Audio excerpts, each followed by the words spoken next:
Coming up on the Get Lean, Eat Clean podcast. I wake up at 4:15 and right when my eyes open, I start doing gratitude. And just three or four things that I'm grateful for. It can be my cat laying next to me, the dog, could be just the roof over my head, the food that I ate the night before. Quick three or four things, boom, my feet hit the ground. I'm walking into my bathroom. I give a high five in the mirror. I sit down, I do a quick journal entry, and then I throw my gym clothes on. I shoot a video for Harder Than Life, my inspirational video for the day. And I'm out the door. I stop, sit down and do a quick meditation, 10-minute meditation. And I'm out the door to the gym by 5. Hello, and welcome to the Get Lean, Eat Clean podcast. I'm Brian Gryn, and I'm here to give you actionable tips to get your body back to what it once was 5, 10, even 15 years ago. Each week, I'll give you an in-depth interview with a health expert from around the world to cut through the fluff and get you long-term sustainable results.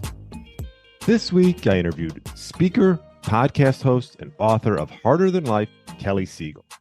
Kelly takes personal progress to the next level by continuously improving his physical, emotional, and mental health by working out daily, reading, and practicing mindfulness. We discussed how Kelly overcame a challenging childhood to take charge of his life. We also talked about his morning and evening routine, what Kelly eats and lifts to stay fit at 47, the importance of mindfulness, his book, Harder Than Life, and his one tip to get your body back to what it once was. Really enjoyed my interview with Kelly. I know you will too. Thanks so much for listening and enjoy the show. All right, welcome to the Get Lean, Eat Clean podcast. My name is Brian Gryn, and I have Kelly Siegal on. Welcome to the show. Brian, it's an honor to be here. Get lean, and that sounds like me. Eat clean, get lean, eat clean. I do have a propensity. I full disclosure, because I'm always honest. I love chocolate cake. Hey, you got to have some sort of cheat food, right? Well, my daughter is 14 and she's a baker, and she could make garbage, and I'm going to eat it to honor her. So, but I love me some sugar. I don't drink at all. Zero alcohol, zero pop, zero that crap. And I need my sugar calories somewhere. Hey, I mean, nothing like something homemade, right? Oh man, chocolate's my vice. Yeah. Well, I'm excited to have you on. And Harder Than Life is the brand. I know you run an IT company as well. Maybe give the audience just a bit of background of what got you into that, branding Harder Than Life, and some of your speaking, keynote. I know you're a keynote speaker and things like that. Where are you coming from, and how did you get into like health and wellness as well? Oh, that's such a good story. I'm glad you narrowed it down a little bit, because I will tell you the reason it's actually not really a good story. It's a good story, but it's not a happy story. So I grew up physically and emotionally abused by my parents. My stepfather was a big dude, 6'2", 260, and I started working out because I wanted to freaking take him on, and literally I started lifting really, really heavy. And I'm 47 years old, so we're talking. I was 16 when I started, so 40 or 30 years ago, 31 years ago now. I had a wooden bench, and I'd be lifting cement weights, and that's how far I go back. I think that after 30 years of working out, we should get a pension, and God should let me keep this body and not have to work out anymore. But that's not the way it works. Right. So yeah, it started off negative, where I did it to protect myself, and it just became a mindset, and I'm addicted. I love working out, but it's a good, healthy addiction to have. Mm-hmm. I've done one bodybuilding show in college for charity. Of course I won. No, I'm just kidding. Mm-hmm. I did win, but that sounded arrogant. I didn't want to be arrogant. And at the end of the day, it starts my day off correctly. I work out really early in the morning, and it's a great door opener. I met you from this. So I get to meet some amazing people because I'm in shape. It's an icebreaker, but it most importantly clears my mind every single day. While I work out, I'm listening to a podcast to expand my mind while I'm expanding my body. And well, I'm 43 and I've been lifting. Maybe I started when I was like 18. So same sort of stretch you've been on. And obviously you're in great shape. A lot of individuals that are listening to this podcast are probably 40 plus. What would you say was the key to, maybe if you're not into working out, into getting into it and then staying consistent with it? You speaking to my heart at this point. If I walk into a gym, and everywhere I travel a lot for the Harder Than Life podcast and for keynote speaking. So and when I'm traveling, I still work out. Most notably, I was in LA and I ran out to Gold's Gym, and that's iconic. If you're ever in LA and you get a chance to work out there, Arnold Schwarzenegger was working out. I took some pictures with some men that absolutely engulfed me. But I go up to people who are just, you can tell, are just starting out, and I give them the biggest kudos because they're courageous. It is not easy to get started. It's embarrassing. It must feel deflated. So what I say is just put one foot in front of the other and get started. And nobody has ever left the gym from a workout and felt worse than when they started. So do it consistently, be disciplined, and you will love yourself for it. I believe if you work out consistently, you've got 90% of life figured out. Everything else falls in the line from the consistency and the discipline of going to work out. Yeah. I always say it is about being consistent, not necessarily about being perfect. Has your workouts changed through the years from when you were, because mine have, and we talk about it on this podcast quite a bit, but how have you changed and adjusted as you've gotten older? Well, when I turned 40, I there was parts on my body I didn't know I had that started hurting. Yeah. So I made a major change at 38 where I started, going a lot lighter, doing a lot of stretching, adjusting supplements, because no matter what I was doing, I was not having the gains I want to have. So fast forward now, coming up on almost 10 years later, people ask me, how much do you bench and how much do you lift? And the truth is, I don't know, because there's definitely not an ego. I don't care about how much weight I can lift, but I just want to make sure I do it correctly. So the two things that have changed over the years as I got older is I must do cardio every time. I do abs 3 times a week, and I really do watch what I eat. I don't eat garbage. And the only other thing is I don't lift super max anymore because I can't hurt anything, because I have 25 employees that depend on me, plus a personal brand. There's no ego.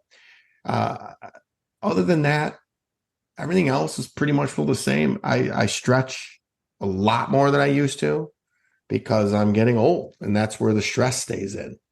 And weird thing about it, I do work out 7 days a week. I don't know that I recommend that, but I do take days off. I probably get 355 days a year in. It's only days that might even be low. I might be 360 days. I only take days off that I just absolutely cannot get into the gym because of my schedule is full. But it's hard because if I can get up, the only times I miss it is if I have a 6 a.m. flight somewhere, because you can't get to the airport at 4 a.m. and still get a workout in. So usually I land and go to the gym, but if I can't because I'm landing and going to meetings or events, those are the days that I get myself up. But, I'm walking like crazy. I don't count walking as my workout. I do gratitude walks with my dog every day. I put it on social media, but that is part of my personal development. That is part of my daily routine. I got to be out in nature, and I want to experience gratitude and be grateful for being able to get to the gym and being able to walk, and just being above ground is a great one, Yeah. And you talk about routine. What is your typical routine? Because I'm a big routine guy, morning and evening. What is a day like for Kelly? be careful what you It's insanity. I wake up at 4:15, and right when my eyes open, I start doing gratitude, and it's just 3 or 4 things that I'm grateful for. It can be my cat laying next to me, the dog, could be just the roof over my head, the food that I ate the night before. Quick 3 or 4 things, boom, my feet hit the ground. I'm walking into my bathroom. I give a high five in the mirror. I sit down, I do a quick journal entry. And then I throw my gym clothes on. I shoot a video for Harder Than Life, my inspirational video for the day. And I'm out the door. Oh, I stop, sit down and do a quick meditation, 10-minute meditation. And I'm out the door to the gym by 5. Hit my workout. The workouts now, I forgot to add this in. I'm probably an hour 20 now. And I don't know why it's taking longer, other than I think I just talk a little too much to people in the gym because people come up to me. I think really truthfully, I think it's because of the Heart of Life brand, because nothing has changed. It's just people come up to me and want to talk to me. And I'll talk to anybody. So it's about an hour 20 with 20 minutes of cardio and probably 40 minutes of working out and 20 minutes of jibber jabbering with people. After that, I get home. Mm-hmm. Yeah, I get home. I cook, or I shower, get ready for work, cook breakfast for my daughter, take her to school, drop her off, head to my NTM office. And then usually it's littered with some podcasts. I kill my day, come home, grab my daughter. We have dinner together. We talk about what made her laugh, what made her smile, what she's grateful for. And then we read, go to bed, and rinse and repeat the next day. And I end, the very last thing I do is 3 more gratitude things that I was grateful for the day. Rinse, repeat, rinse, repeat. And eating, what's your eating routine? Are you eating after that workout? Is that when you first start? Or yeah, I've tried all the little fads, and I don't want to step on anything that you say or do. Everything that I do works for me. The results work for me. So I don't do any of those fasting. I can't do it. I go so intensely all day that I need food. And I will tell you, Brian, I literally don't eat enough. And I can always tell when I eat enough because I got that energy. I burn. I'm sweating right here, right now, just talking to you, because I burn so many calories so fast.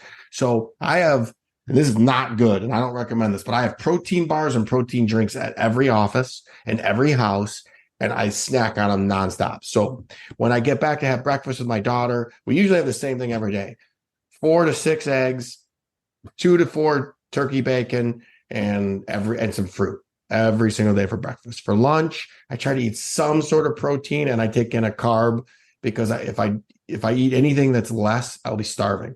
I have a snack in between, which is usually a protein bar, protein shake, and another snack at 2, which is a protein bar, protein shake, and then dinner at 6 or 7, which is usually my biggest meal of the day, which is a big steak, potato, rice, and that's not enough. Do you track? Have you ever tracked it for like a day or a week just to see how much you're taking in?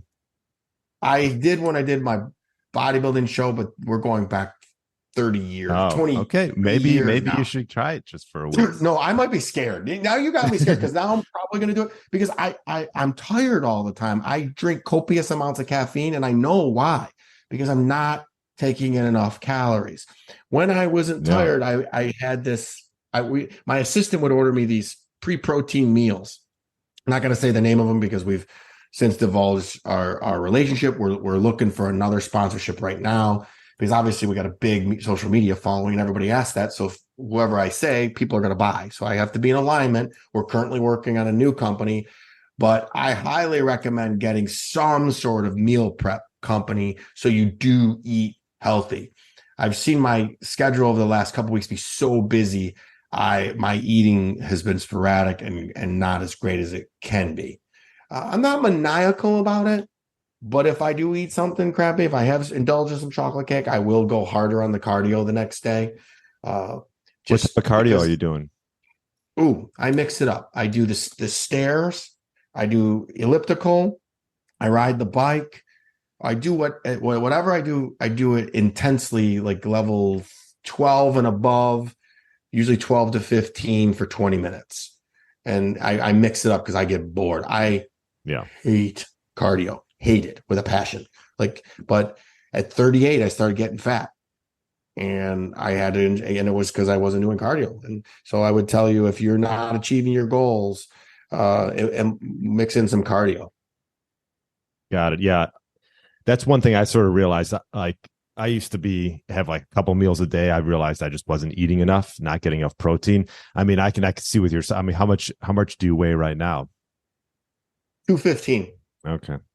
Yeah. And Yeah. I'm 5 foot. I'm 5'9", 5'8".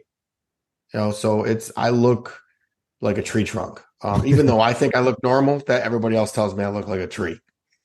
So, No, well, I just you look great. So, thank you. I appreciate it. part of the, Now do you recommend an app, or do you have anything to track? yeah, I mean, you could just use Chronometer. That's an easy one. I mean, there's a ton now, but that's simple. I mean, you don't need the pay version. And Yeah. I would definitely recommend it, even if you just do it for a few days, just to see. And then Do I you have to download it? yeah, yeah, Okay. I'm going to look at it. I now see, I listen, I'm going to learn it all. yeah, I'm making assumptions that I'm not eating enough, but that doesn't sound like enough. right. It's probably only about 2,000 calories. That's not even Mm-hmm. near enough for me. Yeah. What do you recommend I be at? I mean, I'm with the not weight. trying to gain. I don't want any more mass. I'm not trying to be Well, bigger. I think here's the thing. I can't give you like a perfect number, but I think it's one of those things that what you'll find is initially you might put on a little weight, but then you'll come back to baseline. And so you're going to be running the same, eating more and not putting on weight, which is sort of where you want to be. Right. And so I think that you could definitely probably up that 1,000 and be fine. And you might put on you might put on a little bit of weight initially, but you'll get right back to your baseline and you'll be fine. What's your take on these protein bars and shakes? Yeah, so I mean, I used to be, I think for convenience, like you said, and just getting in, the calories and the protein for the day, it's not a bad alternative. But if you can eat whole foods, I always recommend those. But like, you're busy on the run, I don't mind them. It depends on the bar. I don't know what bars you're using. I mean, there's so many out there. I'm not a huge fan of some of them that have like a ton of sugar alcohols, and those just for a lot of people make them bloating and things like that. So yeah, I'm not opposed to them for someone like yourself, especially if you're trying to get in a certain amount of protein and calories per day. I just met a new company that I love the owner. Not many people know about it, so I'm going to give them a shout out. It's a company called Fro Pro. Oh, and they're just little. I know them. They're little protein snacks. They're 10 grams of protein. They're so good. I can eat like 4 of them in one setting. But I went down there and I met the owner, and their operation is amazing. And I did a ice barrel challenge with them, and they just were so accommodating, so nice. And I'm going to do more for them. I'm not paid. I'm not going to be paid. I just love the owner. He's just in alignment. Really good guy. His name's Matt Williams. Has this Wake Up the Sun podcast. He's just a good dude, and it's a good, clean company and a good, clean protein. So I just want to give him a shout out. I adore him. Yeah, you know what? I know them. I actually know his wife. They're in Florida, right? Yes. Yeah. They're right. They're in Delray. Yeah, I know who they are. Yes, I know who. Yeah, I got to spend the whole day with him. That's cool. Yeah, I'm looking at their bars now. That's great. They're available on Amazon. I'm going to have a link here shortly that I want to send to people, because they're good. They're yummy. Yeah. Yeah. And it looks like, I think a lot of these bars where there's not too many ingredients, I think that's a good sort of rule of thumb, but it looks like it's fairly clean bar. So that'll work. Okay. So we got the morning routine. And then evening, I know you do some meditation in the morning. This is something that I've actually implemented. I just do like 10 minutes a day. Is that something that you do about 10 minutes a day? Yeah, I use right now, and I'll throw this out there, even though they're not paying us. I use the Daily Calm. I need a guided meditation. I'm trying to up that. I need to get more. I thought it was maybe it was the Dalai Lama or the Buddha, some Buddhist monk. Somebody called me the ripped Buddha the other day. I couldn't stop laughing. So there's a new brand. Right, ripped Buddha. Yeah. I want to get more, because I find, anyways, the Dalai Lama said someone who's busy should meditate 10 minutes. Someone who's extremely busy should meditate for 30 minutes. So, and I get it. I know the more that I meditate, the more functioning I am. It's like rest time from your muscles, or time between sets to recharge. Mm-hmm. Yeah, it's that recovery, right? So I'm trying to add a second meditation. And I'm getting there. I'm trying out a new product too. Is a meditation app that somebody reached out to me, and I'm going to see how that works. If that works, I'll start publicizing that.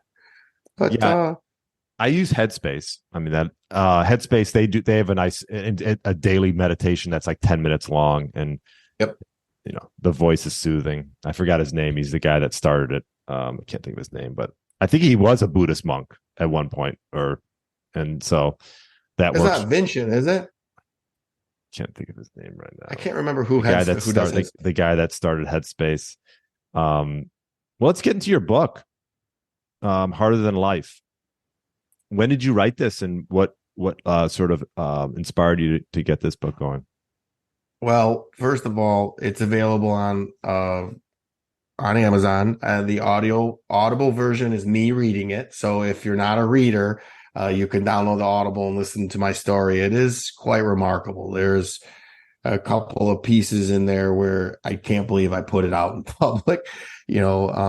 Specifically a point where my stepfather, darn near almost killed me from drowning me in a tub, which made me want to get stronger.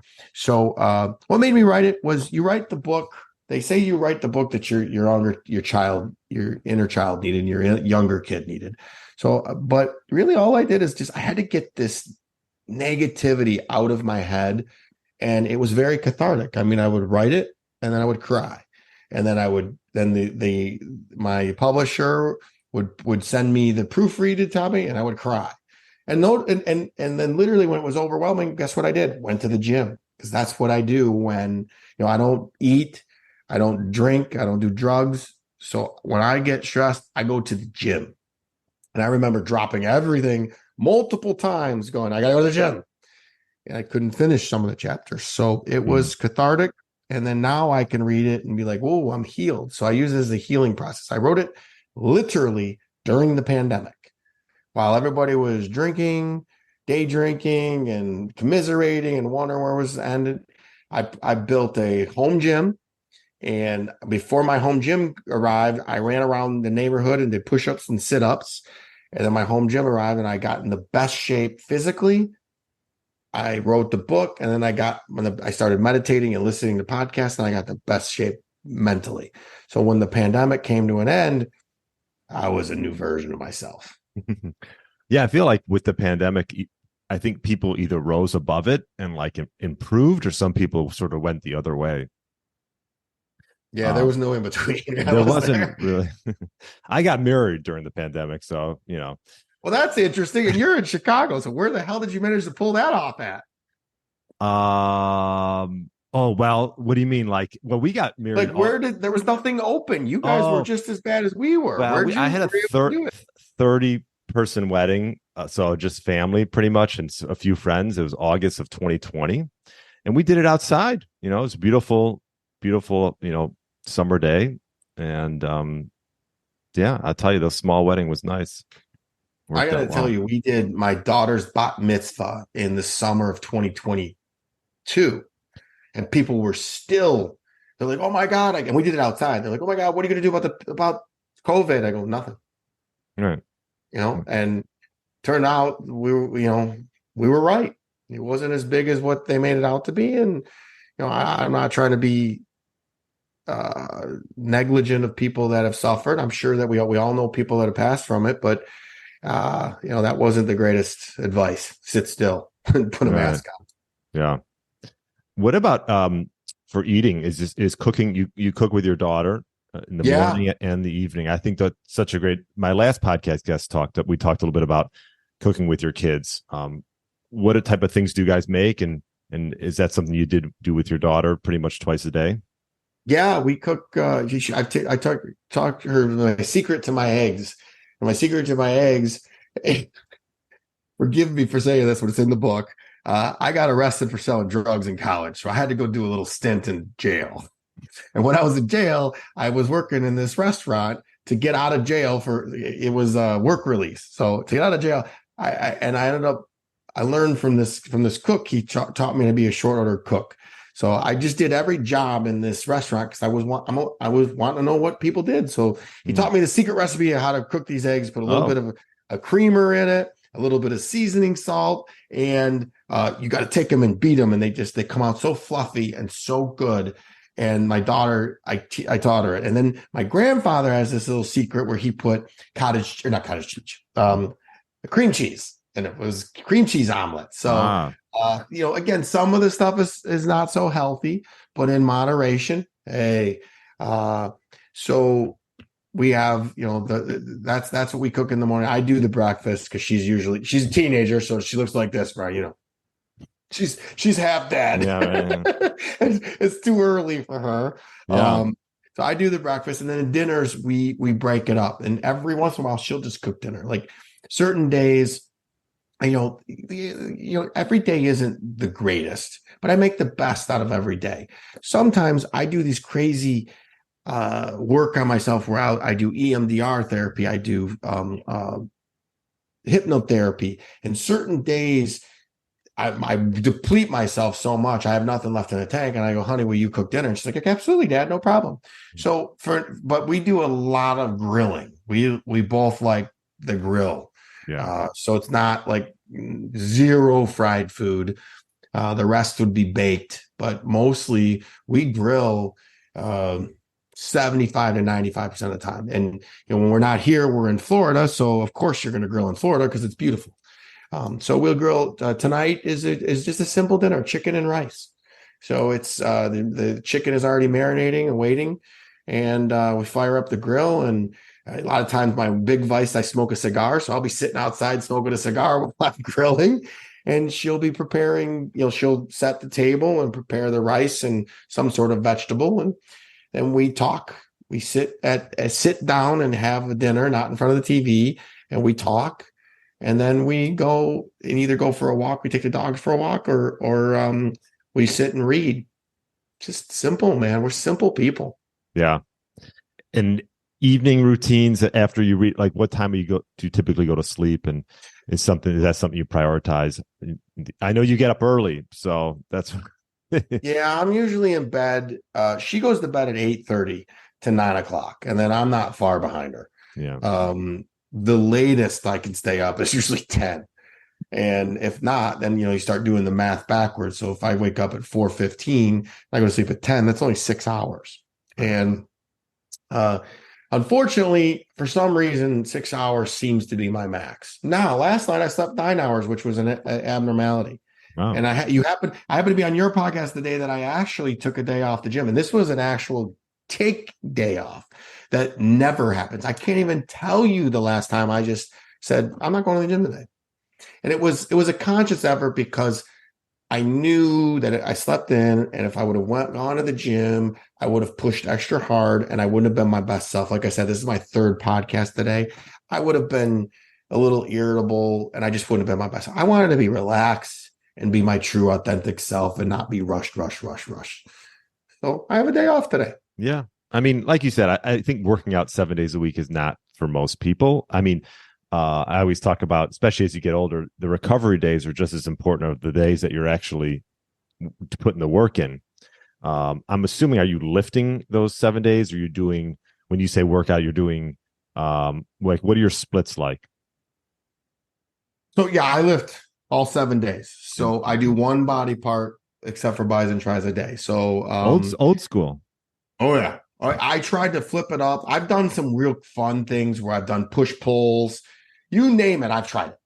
And what always gives me my best feeling and my best gains and my best thinness is the old school one body part. I do the push pulls once in a while to shake it up. But I never do the same workout twice. It's what do I feel like doing? I'm also a big firm believer that if somebody's in my way, I just go to the next exercise. And, right. In today's world, we have got to teach these kids etiquette with their cell phones. Sitting on a machine or a bench with your cell phone, you should be able to be slapped if you do that. Literally. And that's the only time I'm not my personal positive self. I go, excuse me, do you want me to send you a text message to get you to move? Please get up. And it's frustrating because I'm not trying to be, their time isn't any more important than mine, and my time isn't any more important than theirs, but still, man, don't sit. Remember the old school, we work in together? let's work in. You can work in, just don't sit on your phone. And we're going to go fast. So, so you're split. You're doing a body part a day. Yeah, Mondays I usually do legs. Tuesdays are chest. Wednesdays back. Thursdays bis and tris. Fridays shoulders, and then it repeats. And I get 2 extra body parts a week. So and I feel like I have small legs and I just can't build them. So I try to hit those legs as much as I can, but I also don't go too hard and heavy because I've tweaked my back 7 million times, and I'm not trying to be a bodybuilder here anytime soon. So if I'm going to do anything that's going to screw anything up, and if you see me walking like a duck because I was squatting too heavy, that's just not conducive to my lifestyle. Yeah. Lower body's always been. I've always been better with lower body. Upper body, not as much. You're a lot more built in your upper body than me, but you also, yeah. I'm more of a golfer. So, but yeah, I just played golf on Friday, and you can't be a boater, a golfer, and a weightlifter. You got to pick 2. And my swing was bad before, and it was horrible on Friday. And I usually am pretty good. I have it all set up where I take this backswing it's very small, and then I use all my weight to generate all the force. But man, my swing plane was off badly because I've been lifting intensely and I have just not been playing golf. I like to get out once a week, but it's when launching this Harder Than Life brand has got me all over. I was in LA last week. I was in Nashville 2 weeks before that. I was in Boca the week before that. And this weekend, I'm going to be in Phoenix and then back to Florida. It's just hard. The only thing that doesn't get prioritized is golf. Right. Golf is time consuming. And I'm lucky I started. Theory. You'll love this. Yeah. I think they should change the 18 holes to 6 holes. Oh, yeah. There's been people that have talked about it. 6 holes. 6 holes would be good, but even like 12 holes. Yeah, I would play 12 all day long. It's 12 is perfect because right around hole 14, my back starts tightening up. Yeah, you're just about, I think if you got 12 holes, you play that in whatever 2.5, 3 hours. I think that's about right. I would play 6 holes every morning. I bet you if I could play 6. Yeah. I could do that in an easy hour, probably less, 45 minutes, but just go, and I would be better. But it is. I think, and honestly, I think if they want it, this is off topic a little bit, but if they want to grow the game a little bit, I think having these par 3 courses and shorter courses will attract the younger players, because everyone, a lot of, 20-year-olds and teenagers, they want to just do stuff now, and they don't want to be waiting around in 4.5-hour rounds. And so, yeah, that would help grow the game, I think. But I'm interested too. Let me ask you a question. What do you think about all these other things, these CrossFits, these, these, what are they? Well, the stretch shops and these specialty workouts. There's a place in Michigan called Peach Lab, which is, all these specialty culty groups of getting together. What do you think about those?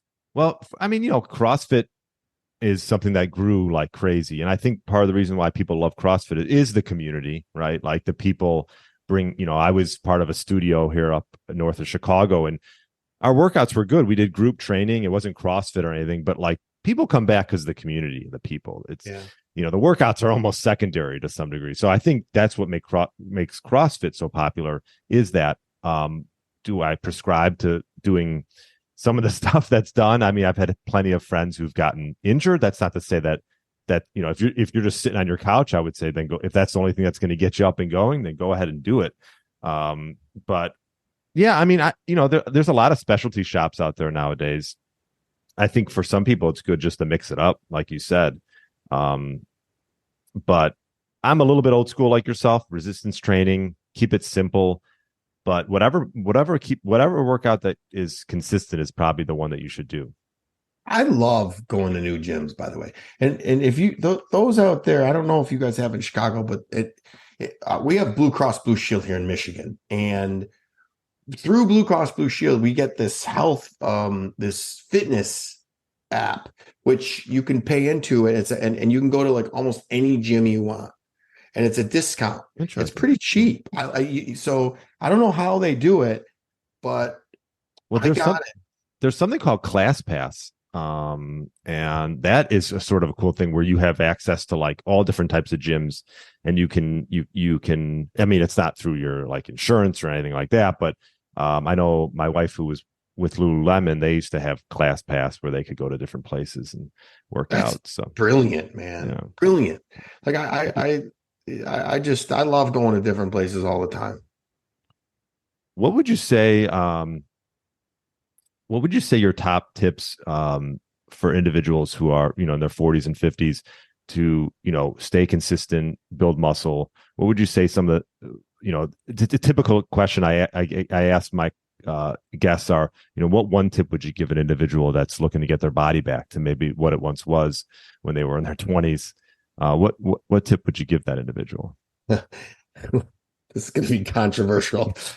I would say get your doctor involved, meaning go get your blood test done. I do it religiously and see what they say is healthy and integrate that into your plan. I'm not saying to get on anything. I'm just saying go make sure you get your health checked, because how many times do you hear somebody has a heart attack or they have they have a heart episode that they didn't know that they had and they dropped dead. So go get everything tested and then see what they'd recommend. Some people are TRT people, testosterone replacement therapy. Some people just get some B12, but I would say go get your barometers tested from your doctor, get your blood drawn and see where you're at. And then go. So it's kind of backwards. You got to go get where your baseline is and go get better. And then I go every 6 months just to make sure everything is in alignment. So, and then if you're looking for a specific health tip, I would say, it's very simple. Watch what goes in your mouth, and work out like with proper intention. I saw something on social media the other day where somebody says, find a purpose and use that. So it's what's your why? It isn't to get more women. It's how about to be around longer for your family. And then if you think about that, it's a lot easier to go. But when you're there, do it with purpose and intention. I see so many people walk into the gym like, why'd you even bother coming today? You didn't do anything. You didn't even sweat. So get there and sweat and give it an honest effort. Kudos for getting there. And I'm going to commend the heck out of them, because that's really half the battle. But once you get there, you've already spent the energy to get there. Do something. And I'll tell you another thing. If you don't know what to do, ask. Everybody will help you. You're around a bunch of like-minded people. Don't be afraid. People come up to me nonstop. Hey, what do you think of this? What do you think of that? And what can I do for this exercise? Sure, I'll help you. And remember the age-old days of people spotting you? Anybody ever tell you no? We're all there together. You said it. You're looking for your community. I call it my tribe. That's my tribe. My 5 a.m. crew, I know them all. They're all business owners. They're all great guys. Yeah. So, no, nothing controversial about that advice. I mean, I think it was the advice. It was just, a lot doctor. Of people, the doctor going, I would tell you, as we get older, like I told you, I just interviewed the midlife male and he's on testosterone replacement. And, hey man, you still got to do the work. So, I don't have any problems with anybody doing anything that doesn't hurt their body. Don't go all Arnold Schwarzenegger and taking horse tranquilizers but testosterone, some of these pills that increase testosterone, just use everything to your advantage, and everything in moderation, including moderation, is good. The cheat code for me when I really got in shape was when I quit drinking. The calories are ridiculous that are in alcohol. I didn't realize it, and the sugar. the sugar alone should be avoided. So, well, no, I mean, I think great advice is knowing the baseline, like where you're at. And like you said, blood work. I think even if you want to do like some type of DEXA scan, maybe something like that, just I just had my heart scan, man, a heart calcium scan. I got to go. Actually, okay. You just reminded me, I got to go to the doctor. They just called me and said, we got your results back. And I said, you don't sound good. She said, oh, no. I was just busy. I was like, dang, don't scare me like that. She's had a rough day. Yeah, exactly. Yeah. But yeah, no, getting a baseline on all that's important for sure. Hormonal panel, things like that, thyroid. When you're getting that blood test, they're going to tell you what your testosterone is. And if it's 300 or lower, you're going to want to do something. Yeah. I mean, I keep my testosterone around 500 and that suits me well. Yeah. These bodybuilders, when they're doing it, they're like 2,000 to give you really? Just doing it for your, like when Arnold and those guys are yeah, that's absurd. Yeah, no, that's not normal. Well, this was great. Where's the best place for people to find you? harderthanlife.com? Yeah, they can find all things. I would YouTube, where all the videos and all the podcast, everything's on YouTube. YouTube / Harder Than Life. You can always search Kelly Siegal and it'll pop up in 85 different places. Shoot over to Instagram. I live on Instagram a lot. Again, I have an app coming out, which is going to be, all things fitness, all things nutrition, all things personal development. Because I get asked this over and over and over again. And, in between people screaming and yelling at me for doing steroids or saying I do steroids, I wish I did half of the things that they said that I did, because I would be twice as big. But, I let people, I always tease people is, unless you're doing better at it than me, then I don't really want to hear you. It'd be like me taking advice from somebody that doesn't work out. It's like, come on, man. So I draw all that stuff out, and we're going to have an app that'll be released, and you can get all things me. And I'm not trying to push everything I do on anybody. It's take the things from me that work for you, that you enjoy.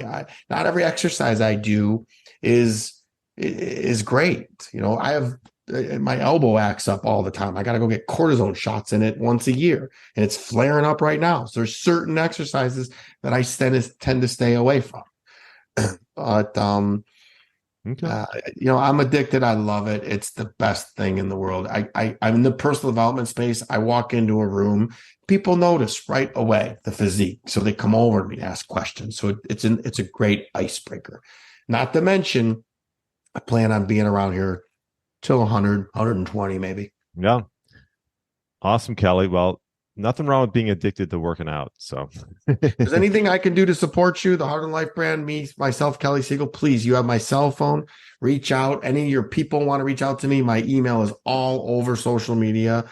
Reach out, and anything I can do to help, I will. Even if this is a big one, is to help them get in alignment with the naughty water, because a lot of times people be working out like crazy, but they're having 3, 4, 5 beers a day, and they don't realize how much calories and sugar. I broke this down for a girlfriend of mine. She's like, she works out like crazy, and she's like, I'm not getting skinner. I go, well, how many calories you work out at a time? She's like, 600. I said, and you're killing a bottle of wine a night. Go look up how many calories there are. She goes, oh my God, it's 600. I go, so you're basically breaking even. That's not going to advance you. Right. No, I agree. Well, Kelly, thank you. Harder Than Life. Appreciate you coming on and sharing the knowledge. Hey, love it. It's nice to meet you. Thanks for listening to the Get Lean, Eat Clean podcast. I understand there are millions of other podcasts out there, and you've chosen to listen to mine, and I appreciate that. Check out the show notes at briangryn.com for everything that was mentioned in this episode. Feel free to subscribe to the podcast and share it with a friend or family member that's looking to get their body back to what it once was. Thanks again, and have a great day.